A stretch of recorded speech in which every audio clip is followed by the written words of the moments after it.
When pressed for time, it's convenient to answer an email or respond to a client while on the run, but it's important to remember that it does come with risk.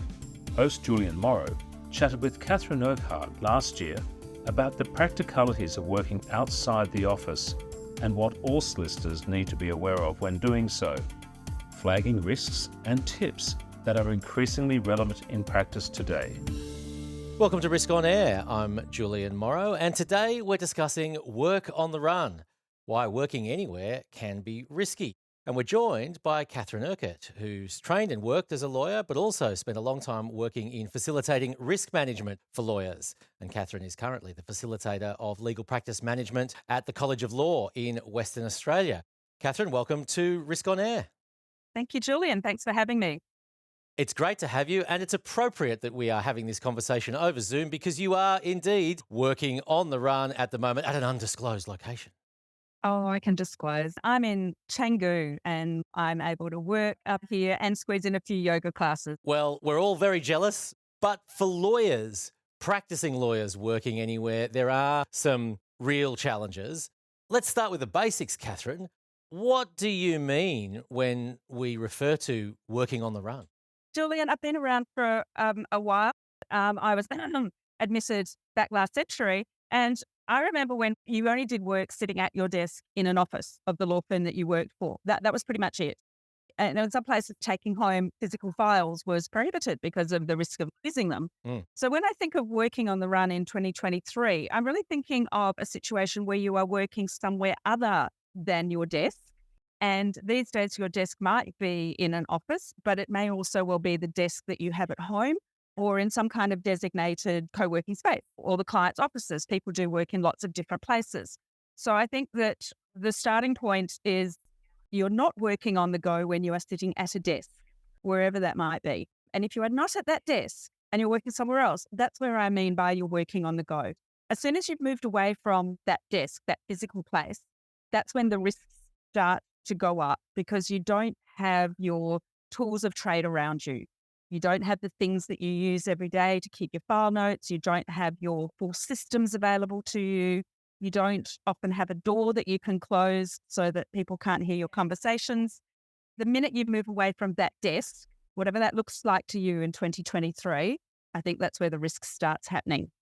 And it's interesting when we think about that concept of working on the run, we've all been through the pandemic and working from home. And I suppose unless you live by yourself and in a relatively soundproof place, even when you're at home, that is a place that has similar risks to some of the other places we might talk about as well. For sure.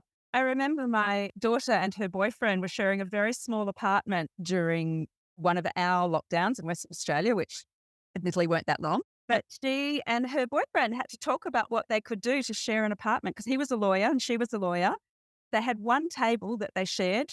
They faced their computer screens in opposite directions and put a little plant in between where they were sitting and called that their Chinese plant. And they also realized that if they went onto the balcony to do their telephone calls, X number of people in that apartment block might be able to hear their telephone calls. So they ended up doing telephone calls either in the bedroom or the bathroom. So these are the things you have to think about when you're not in the office.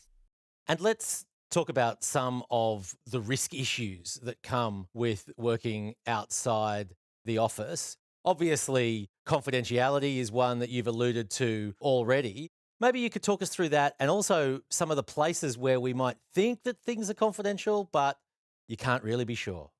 Well, actually, I work in co-working space when I'm in Perth, which I am most of the time, to be honest.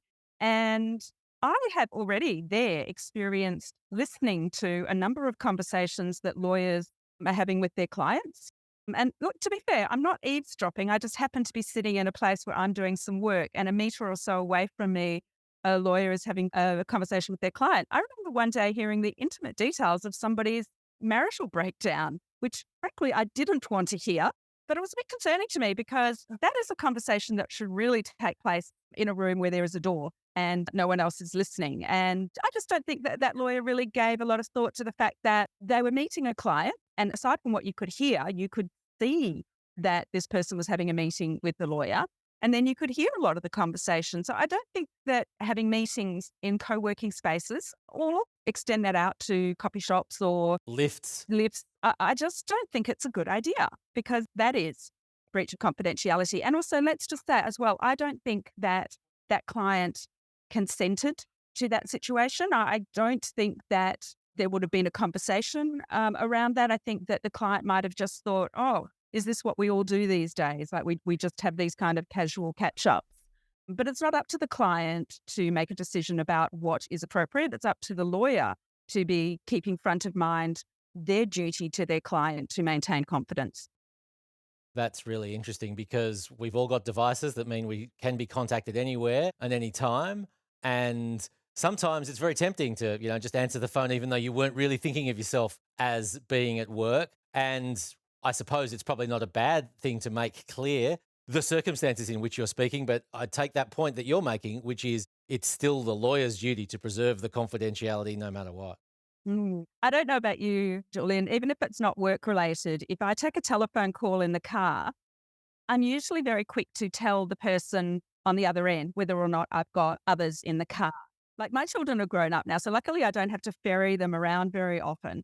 But back in the day when I would still make a point of just letting the person know that I would have like my children in the car because you never really know what someone's going to be calling about, right? So this is not legal related, but they could be having a bit of a vent about someone and you've got like 3 little kids sitting in the back of the car and you're like, but we could take that into the legal setting. And whether you've got your family in the car, whether you've got a friend in the car, if a client calls you, you've got to be really clear up front whether or not, there's somebody else in the car and they can't just launch into telling you something about their legal matter. And it's interesting you mention the car because that brings up another aspect of communications, which is multitasking. And even if you're speaking hands-free, you're not using your hands, but you are still driving at the same time. Could you tell us a little bit about problems that lawyers can encounter doing their practice while on the road? Mm. I actually think it's quite a big issue.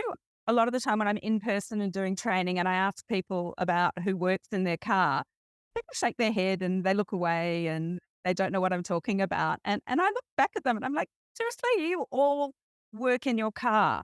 And then we start talking. And it doesn't take me very long till I've got most of them around to my point that a reasonable amount of work can take place and does take place in the car. So we start with telephone calls.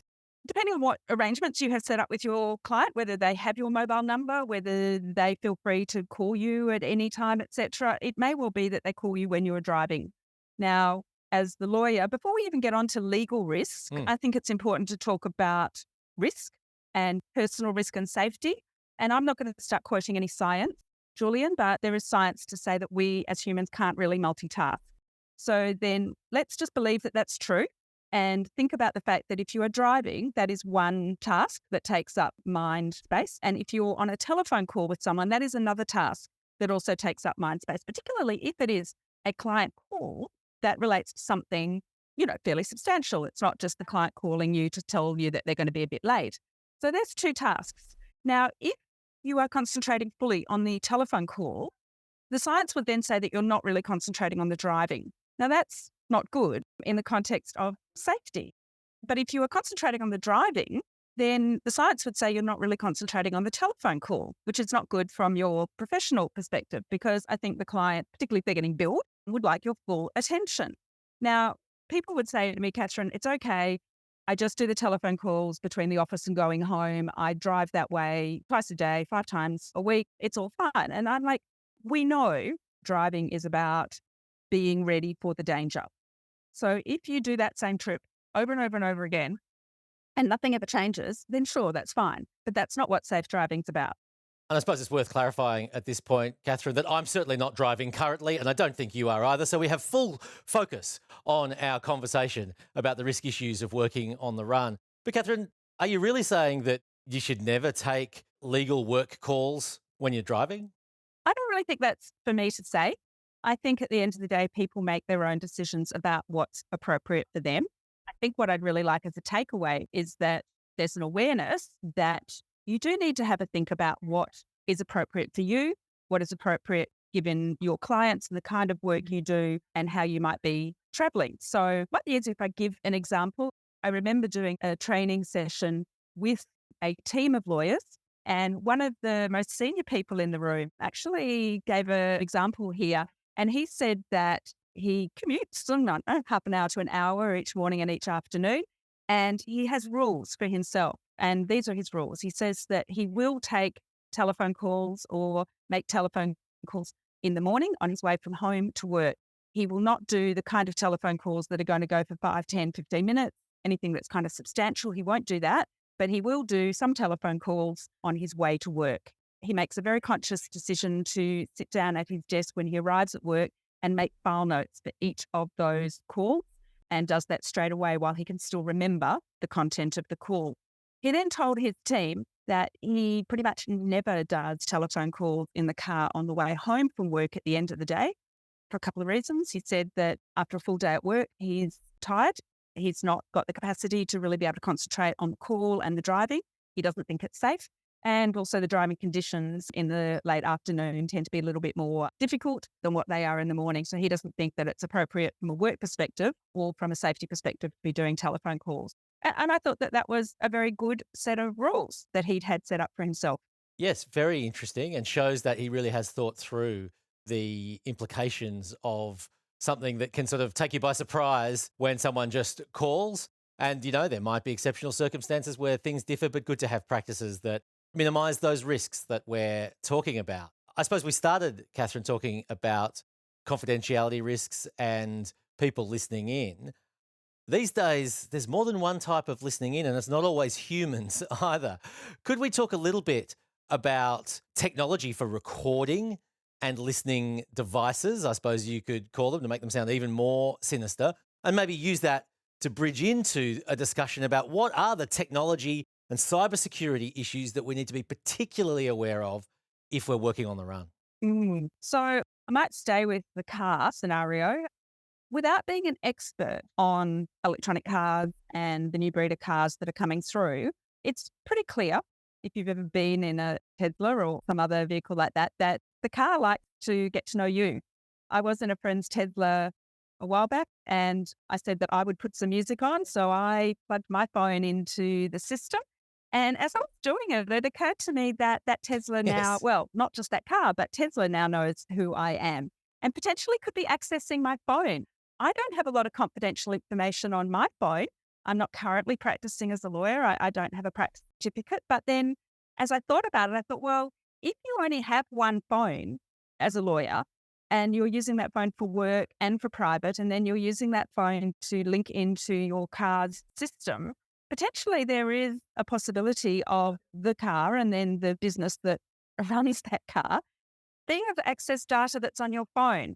And potentially other people as well. I've certainly used share cars, and if you connect to the music, I think it's an option whether or not the contacts are shared, but if you use the phone function, it's likely to happen. And I've certainly got into share cars and seen the phone name of somebody who I know. It's worth bearing in mind as well that even the existence of the lawyer-client relationship is a piece of confidential information in itself. It is. It is. Whenever I get a chance to talk about it, I always talk about the idea that I think that pretty much from 2023 onwards, it's going to be reasonable for lawyers to have two phones. Well, I was going to ask you about that, yeah, because you alluded to the intermingling of information, and there certainly are some lawyers who I've come across who have more than one phone, and I don't think they were dealing drugs except in one possible exception. But would you recommend lawyers having a work phone and a non-work phone? Yeah, I think it's actually the way of the future. We've already heard the stories about TikTok and the issues of having TikTok on your phone, and we're seeing government, defense, all sorts of people now saying that you cannot have TikTok on certainly not on your work phone, but also preferably not on other phones that might be using the same Wi-Fi and linked in the same system. And look, I'm not going to get into, the reality of whether, China is hacking everyone's data through TikTok or not. We'll save that for another podcast, yeah. But let's just be clear, people are concerned about things like TikTok. So if you were wanting to be safe, the better thing to do, I think, would be to have two phones. One would be your work phone that has your work email. And don't get me started on people having only one email address, but you should have your work email on your work phone, internet, and then only the apps that are approved by your work. You've got some apps that are to do with time recording or some apps to do with productivity or et cetera, and that's fine. But then you should have another phone, and that other phone is the one that has your private email, again, internet, and then whatever apps you want. And no one needs to know what they are. I think that's how you keep things safe. And then you should have your work phone turned off as much as possible when you're not at work. Again, let's not go into the whole realm of work-life balance and burnout, etc. But if you can turn your phone off, that's good. You don't keep getting the pings and bings of the emails coming in. They'll be there later when you go to look at them. And likewise, when you're at work, you might want to be able to turn your private phone off, because I think also that this is just about good mental health. It's just turn that off and focus on what you're doing, which is work, and not have all the other stuff going on. But then also turn it off because it's not secure. And you mentioned the internet connection there. I think we can just say, as a broad general rule, don't use public Wi-Fi. That's not just for lawyers, that's a general cyber safety rule. But are there other cybersecurity considerations that you think people working away from the office desk should really be taking into account? It seems to me, having discussions with people working in law firms who have given this some consideration, that they will ensure that they have a VPN, a virtual private network. Again, without going into the ins and outs of it, what is happening in that space is developing. So there may well be new technology that creates an even safer version, and not just in Australia, but also overseas. As people get back to doing a little bit more travel, you want to ensure that when you're working either away from your desk in Australia or in another country, that you are using a safe network, or when in doubt, hotspot off your phone.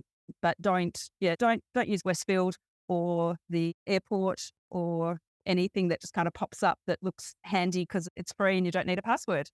And it's funny, so many things come back to the car at the moment, but one of the criminal indictments that Donald Trump is facing comes from the fact that one of his lawyers made a audio recording file note while in the car after a meeting. Could we talk a little bit about record keeping and some of the restrictions on our ability that do follow from working on the run, and what your advice is for ways to minimise the risks that follow from that? So again, if I sort of go back to the olden days, as we sat at our desks, we would make a file note of a telephone call.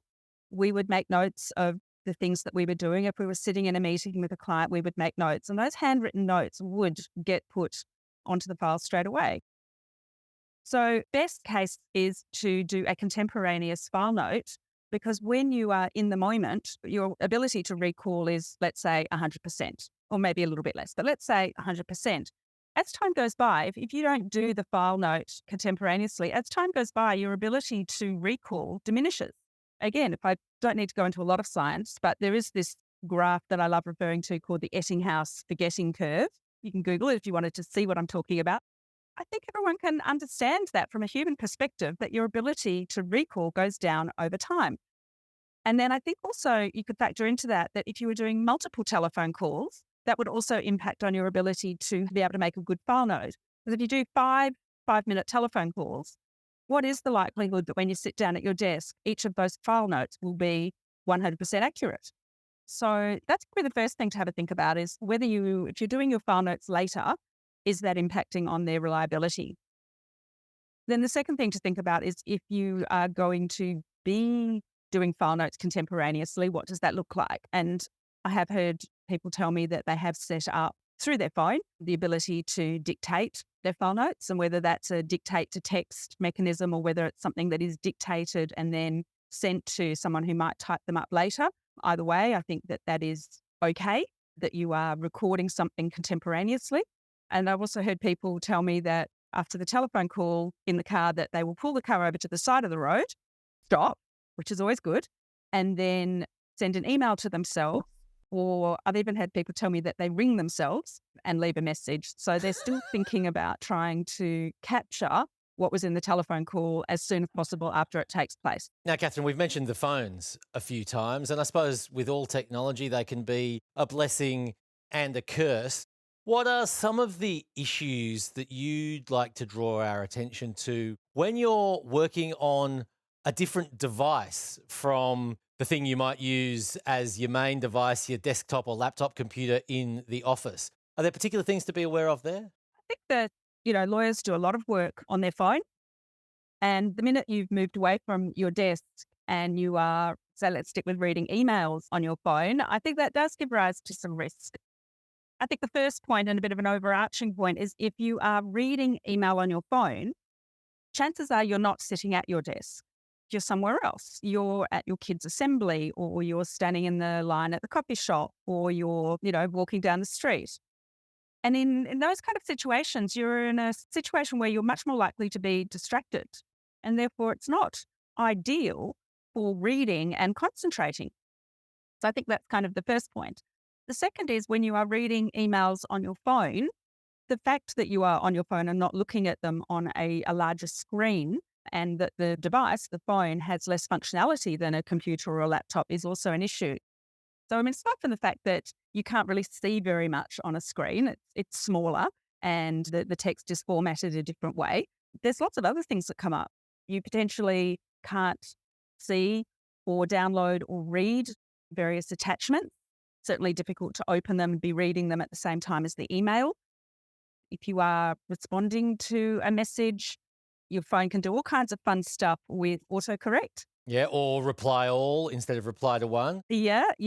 It also can pick up your personal contacts on your phone, and therefore sometimes it can also autofill the wrong name, and you can send something to Auntie Mary that you actually meant to send to one of your clients. So that, I think, is an additional risk. And I don't know about you, but again, not necessarily work related, but there's many a time where I'll read something on my phone, and when I go back and read the email on my laptop, which is much bigger, I'll sort of have an understanding that what I was actually reading on the phone, I didn't really understand what the message was. Now that happens to me in my day-to-day life. So I always think, gosh, what could that mean in relation to a lawyer and a legal matter if they kind of miss the real meaning of a message because they're reading it quickly and they're reading it on this little tiny screen.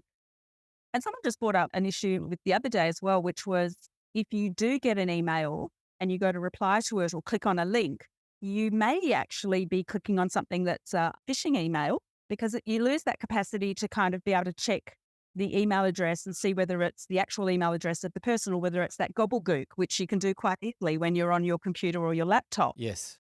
There's all different kinds of potential risks that come up there. So again, I'm not saying don't use your phone or don't read your email on your phone. I think that we have lots of amazing pieces of technology that allow us to work more efficiently and to do, manage our work-life balance, but just be aware that you're not as safe. There's risk for when you are working on your phone. And a special hello to all those people listening to Risk on Air on their phones, as I imagine a very large proportion of the audience is. When it comes to phones as well, something that there is in fact case law on is the fact that emoticons appear differently on different operating devices, and that has led to misinterpretations, sometimes with quite dire consequences and sometimes with hilarious ones. But in either case, just worth bearing in mind that the mode of communication that we use can have significant implications. Cathryn, thank you very much for speaking with us on Risk on Air. Thank you, Julian. Thanks for having me. Thanks for listening to Risk on Air by Law Cover. Join us for the next episode on current risks in legal practice to stay up to date.